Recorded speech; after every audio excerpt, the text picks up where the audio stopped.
Hello everyone, my name is Connor Oatman, and I would like to thank you all for being here today. By show of hands, how many of you are familiar with the name Matthew Shepard?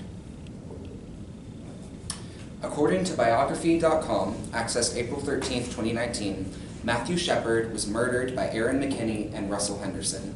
He was tied to a split-rail fence, beaten severely with the butt of a .375 Smith & Wesson pistol, and left to die in near-freezing temperatures in Laramie, Wyoming. This horrific attack was done to him for the sole reason that he was gay. The cyclist that found him hanging there on the fence originally thought he was a scarecrow. He was only 21 years old. Now I'm sure many of you are thinking, how does lesbian, gay, bisexual, and transgender discrimination, from here on out in the speech referred to as LGBT, affect you? You might be thinking, I'm straight, why does it matter? I would like to present to you what happens if your kids are gay, or bi, or trans, and if LGBT discrimination is normalized, what stops other forms of discrimination from becoming normalized, such as on the basis of race or on the basis of sex. I came out when I was 15 years old. Being openly gay through the majority of high school, I have experienced discrimination for years on end, both verbal and physical. I am here to speak to you today about the different types of discrimination LGBT people face, why it must be stopped, and how we can go about stopping it together. There will be 3 parts to my speech. I will introduce you to the problem of LGBT discrimination, I will present the most prominent solution to the problem, and we will visualize the impact of the solution. Let's begin with the problems. The LGBT community has faced discrimination for decades. This discrimination has been institutional in some cases, but in the majority is purely with respect to the views of those that are being discriminatory. Despite the strides made in ending discrimination, though, many problems persist into the modern day. According to Freedom for All Americans, accessed April 15, 2019, in North Carolina, as well as 27 other states, there are no laws protecting people from discrimination on the basis of sexuality or gender identity. This means that in North Carolina, a gay couple could get married on Sunday, post their wedding pictures on Monday, and be fired from their job on Tuesday for the sole fact that they are gay.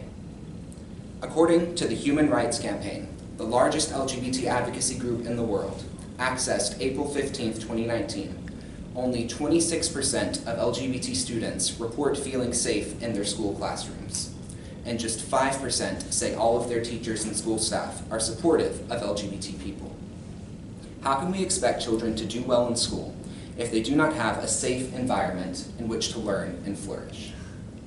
We currently have a president who has banned the enlistment of transgender troops in the United States military, and a vice president that openly advocates against same-sex marriage and anti-LGBT anti-discrimination laws, according to the New York Times, accessed April 15, 2019.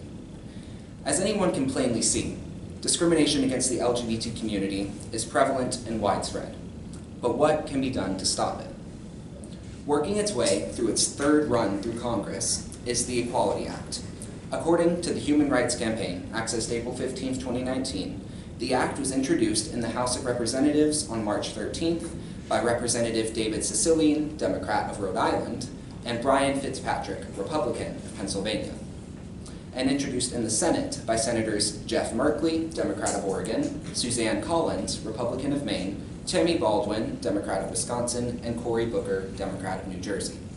The bill was introduced with 287 total co-sponsors in the House and the Senate, the most congressional support that any piece of pro-LGBT legislation has ever received upon introduction.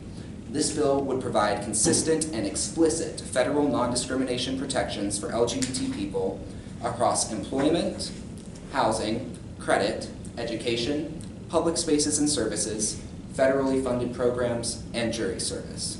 The passing of this bill would effectively end workplace LGBT discrimination, as well as the transgender military ban, as federally funded programs are included under the non-discrimination protections. Now, let's visualize the benefits of these solutions. With the Equality Act passed, the LGBT community would be allowed to breathe a sigh of relief for the time being, and knowing that in legal situations, their rights are finally protected. The passing of the Equality Act would protect members of the LGBT community from being fired from their job on the basis of sexual orientation or gender identity. The removal of the transgender military ban would allow us to strengthen our military, as well as allow brave, patriotic Americans, regardless of gender identity, to serve their country faithfully. We live in a country where people would not need to worry about losing their job or being mistreated in school because of a simple part of themselves that they cannot control. Is it so much to ask that people work towards a world where we can live happily and equally? So in review, we discussed the problem of discrimination against the LGBT community, we presented the most promising solution to the legal aspect of the problem, and we imagined a world where LGBT community members could live happily and free from fear in the legal aspects of their life. The LGBT community, as well as many other communities, are always going to face discrimination in the world, but you don't have to sit idly by and let that discrimination happen without consequences. Stand up and speak out when you see injustice happening. Reflect on yourself and assess your own biases, and think forward to the future you wish to live in and the world you wish to see. It can be something as simple as donating $1 to a local non-discrimination agency, or calling your congressperson and demanding that they vote to pass the Equality Act. It could even be something as large as lobbying in Congress for the passing of anti-discrimination bills. No matter what, don't sit back and do nothing. Thank you all for your time.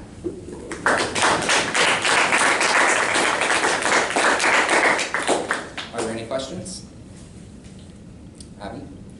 You said that being openly gay in high school made you face verbal and physical abuse. And I can understand because I'm Muslim and I have been through verbal abuse in middle school. But how has being gay affected your outlook on life as a whole? Thank you. So Abby's question was, how has me being openly gay affected my outlook on life as a whole? To be completely honest, it has given me a somewhat more pessimistic view of life. I almost constantly have to be aware of where I am, the people surrounding me, and how I am acting in certain situations, especially here in the South. Being a male that is gay, you can't be too effeminate in the South for fear of being discriminated against or even attacked. When I was in high school, I had people threaten to corner me and my boyfriend in the parking lot, beat us up, and throw bricks at us while pinning us against our cars and continuing to beat us. It's sadly a very normal part of being openly LGBT in the United States, especially in the South, to experience discrimination such as this. So, thank you for your question. I hope I answered it. My question, I agree that there is a problem with the discrimination against gay people and transgender people. My question to you is though, I think his name is Bruce Jenner, the guy that changed his, he wanted to be a girl or whatever.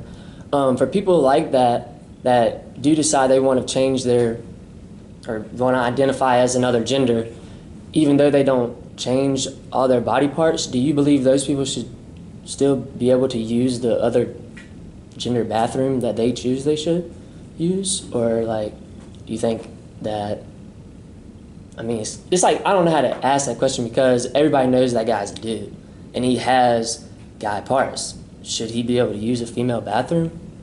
Yes or no? And why? So, you asked, do I believe that transgender people should be able to use the bathroom of the gender they identify with? I do believe that they should, though I would like to address the common misconception that most people believe if this is allowed, it would increase sexual assaults within the bathroom. Statistics have shown that you are much more likely to be sexually assaulted by a member of the same gender in your own bathroom than you are to be assaulted by a transgender person using the bathroom that they identify with.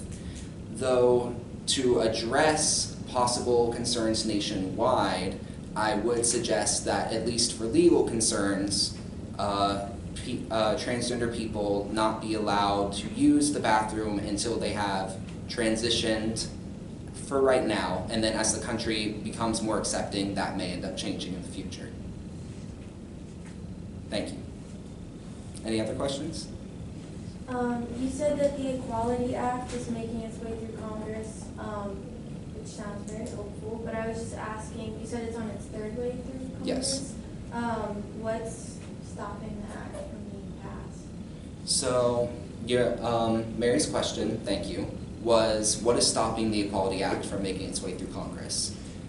So the Equality Act was introduced in the 114th Congress, which was the first Congress of Donald Trump's presidency and when Congress was currently under Republican control.